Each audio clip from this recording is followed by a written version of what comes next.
He told us we were hopeless, that we were wasting his time, that our music, the thing we loved, meant nothing. I still remember the sting of those words, the silence in the band room, dozens of us just staring at our teacher as he tore us apart like we were trash. What he didn't know was this: he didn't break us. He motivated us. And 3 weeks later, we got our revenge on stage under bright lights in front of parents, teachers, and our entire school. And the best part? He never saw it coming, because that night, during the biggest concert of the year, we rickrolled him live with an entire student band. And his face? Oh, it was history book level priceless. If you've ever been underestimated by someone who was supposed to lift you up, if you've ever been talked down by a teacher, a boss, or anyone in authority, hit that like button, subscribe, and get ready, because what you're about to hear is one of the most satisfying student revenge stories you'll ever experience. My name is Alex Moreno, and I was a 17-year-old senior at Redwood Valley High School in Oregon. Music was my escape, the one place where I felt confident. Our band teacher, though, Mr. Harlan, 40-something, permanently irritated, always drinking burnt coffee,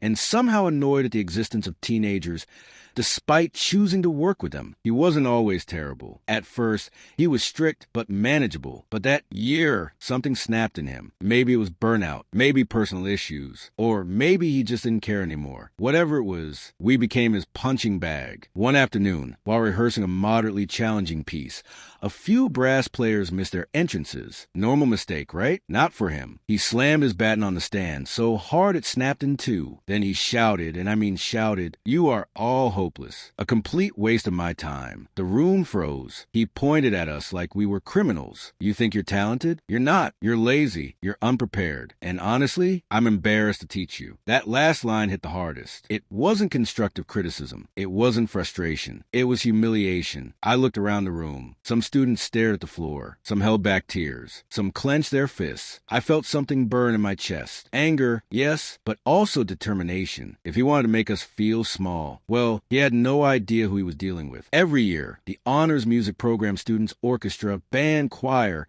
put on a huge winter show. But here's the twist. It's fully student-led. No teacher knows the song list. A senior chair. This year, it was Maya, our brilliant, always stress flute player, oversees everything and approves the final set list. That means we could choose any performance piece, as long as it wasn't inappropriate. That's when an idea hit. A stupid, ridiculous, hilarious idea. And it came from my friends Leo and Nora, my partners in chaos. Nora whispered it first. What if we rickrolled the entire hall? Leo nearly dropped his trumpet laughing. And I felt electricity surge through my veins. It was perfect. Play a classical sounding opening. Then boom, never gonna give you up. We weren't just going to get revenge. We were going to make it legendary. We started composing the arrangement secretly during lunch periods, late evenings, even weekends. Leo handled brass. Nora took woodwinds. I arranged percussion and strings. We blended the opening of a famous wind ensemble piece, grand, emotional, and after 40 seconds, silence. Then the tenor sax would belt out the iconic Rick Astley line. We rehearsed in hidden practice rooms like we were planning a musical heist. Everyone kept it secret. No leaks, no hints. Even Maya, the senior in charge,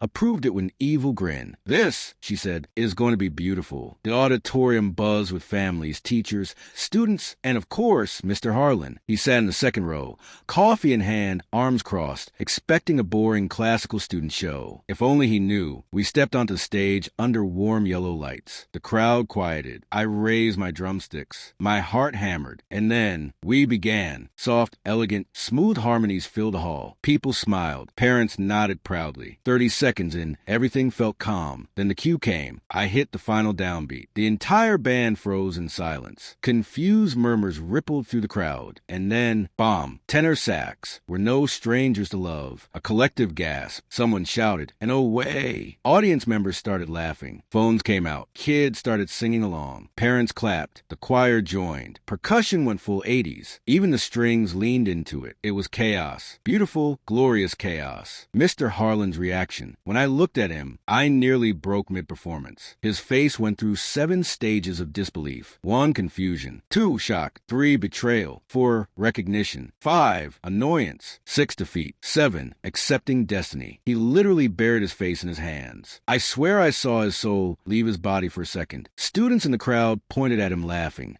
not maliciously, but joyfully, like it was payback for every time he made us feel small. For the first time all year, we were in control, and we nailed it. When the song ended, the auditorium erupted, a standing ovation, people cheering, clapping, whistling. We bowed, and in that moment, under those lights, I felt something I hadn't felt in months. Validation, confidence, pride. We weren't hopeless. We weren't failures. We were musicians, and we proved it with comedy, creativity, and unity. Later, backstage, someone whispered, "He's coming." We all turned, and there was Mr. Harlan. But instead of yelling, instead of berating us, he sighed, then shook his head. And to everyone's shock, he actually laughed. A small, defeated laugh, but still a laugh. "You got me," he said, and that was pretty impressive. It wasn't an apology, but it was something. And honestly, the real victory wasn't his reaction. It was the fact that we reclaimed our dignity without being rude, cruel, or offensive. We beat him at his own game with music. Looking back, I learned something important. Sometimes people in power forget the impact their words have. Sometimes they crush spirits without realizing the damage. But revenge doesn't always have to be mean or destructive. Sometimes the sweetest revenge is creativity, unity, humor, and proving not with anger,